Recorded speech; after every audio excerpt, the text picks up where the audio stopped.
ইংল্যান্ডের FA cup, ফ্রান্সের কোপে দে ফ্রান্স, স্প্যানিশ লা লিগা, ইতালিয়ান সিরিয়ে, যেসব আর্জেন্টাইন ফুটবলার গতরাতে তাদের ক্লাবের হয়ে মাঠে নামছে সবাই অসাধারণ পারফর্ম করছে, সবারই পারফর্ম ছিল একদম নজর কাড়া। তো গতরাতে এরকমই কিছু আর্জেন্টাইন ফুটবলারের পারফর্ম নিয়ে হচ্ছে এই ভিডিওতে কথা বলবো। ইংল্যান্ডের এফএ কাপে আর্জেন্টাইন ফুটবলারদের পারফর্ম নিয়ে কথা বলার আগে আমি আমাদের হামজা ভাইকে নিয়ে একটু কথা বলতে চাই। হামজা ভাইয়ের লেস্টার সিটি ম্যাচটা 2-0 গোলে উইন করছে। হামজা ভাই পুরো 90 মিনিট মাঠে ছিল এবং হামজা ভাইয়ের পারফর্ম ছিল একদম টপ নচ। 7টা দুয়েল হামজা ভাই উইন করছে, এরপরে 3টা নিখুঁত ট্যাকেল হামজা ভাই করছে। অর্থাৎ মিডফিল্ডে হামজা ভাইয়ের একটা দাফুটে পারফর্ম আমরা দেখতে পাইছি। এরপরে আর্জেন্টাইন ফুটবলারদের মধ্যে অ্যাস্টন ভিলার হয়ে এমিলিয়ানো বুয়েন্দিয়া অসাধারণ করছেন। অ্যাস্টন ভিলা 2-1 গোলে টটেনহামকে হারাইছে, আর এমিলিয়ানো বুয়েন্দিয়া একটা গোল করছেন, একটা অ্যাসিস্ট করছেন। দলের সেরা প্লেয়ার ছিলেন এমিলিয়ানো বুয়েন্দিয়া। এরপরে চেলসির নতুন কোচের অধীনে আমাদের এনজো ফার্নান্দেজ সেকেন্ড হাফে 69 মিনিটে মাঠে নামে, আর মাঠে নেমেই একটা গোল একটা অ্যাসিস্ট এনজো ফার্নান্দেজ করে। আরেক আর্জেন্টাইন বুনোনোতে ও কিন্তু একটা অ্যাসিস্ট করছে। এরপরে হচ্ছে ফ্রান্সের কোপে দে ফ্রান্সে আপনার এই যে স্ট্রাসবার্গের হয়ে আমাদের ফানিসেল্লি ব্যাক টু ব্যাক ম্যাচে গোল করছে। ফানিসেল্লি জোড়া অ্যাসিস্ট এবং একটা গোল করছে। ফানিসেল্লি ফর্মে ফিরতেছে, এটা দেখেই আসলে একটু বেশি আনন্দ লাগতেছে। এরপর স্ট্রাসবুর্গের আরেক প্লেয়ার আপনার হচ্ছে ভ্যালেন্টিন বার্কো, সেও জোড়া অ্যাসিস্ট করছে, মিডফিল্ডে দুর্দান্ত করছে।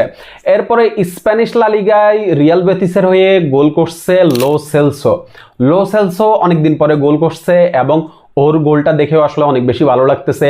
লো সেলসোর ফর্মে ফেরাটাও খুবই জরুরি। এরপরে রিয়াল বেতিসে আপনার ভ্যালেন্টিন গোমেজ, রিয়াল বেতিসের ডিফেন্ডার, ও কিন্তু অসাধারণ একটা ম্যাচ খেলছে। এরপরে রিয়ালের হয়ে হুয়ান ফয়েদ, ও দুর্দান্ত একটা ম্যাচ খেলছে। এরপরে ইতালিয়ান সিরিয়াতে কোমো এবং বোলোনিয়ার ম্যাচটা 1-1 গোলে ড্র হয়েছে। ওই ম্যাচে বোলোনিয়ার হয়ে একটা অ্যাসিস্ট করছে সান্তিয়াগো ক্যাস্ট্রো। এরপরে হচ্ছে আপনার কোমোর হয়ে নিকোফাজ গোল অ্যাসিস্ট না করতে পারলেও কিন্তু অসাধারণ ম্যাচ খেলছে, চান্স ক্রিয়েট করছে, ড্রিবলিং করছে, মানে দুর্দান্ত একটা ম্যাচ খেলছে নিকোফাজ। সবচেয়ে বেশি আসলে যে প্লেয়ারটাকে নিয়ে কথা বলার দরকার সে হচ্ছে রোমার মাতিয়াস সোলে একদম নীরবে পারফর্ম করতেছে, অসাধারণ খেলতেছে। এবং মাতিয়াস সোলে দিবালা ইনজুরি থেকে আসার পরে কিন্তু এই যে গ্যাসপারেনি মাতিয়াস সোলেকে একবার এক পজিশনে ইউজ করতেছে এবং মাতিয়াস সোলে কিন্তু তার সেরাটা দিতেছে। মাতিয়াস সোলে একটা গোল করছে, একটা অ্যাসিস্ট করছে, দলকে 2-0 গোলের জয় এনে দিছে।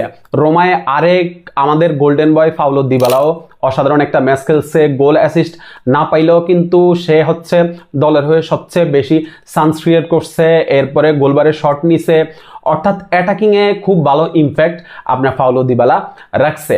সব মিলিয়ে অসাধারণ একটা রাত গেছে আর্জেন্টাইন ফুটবলারদের জন্য।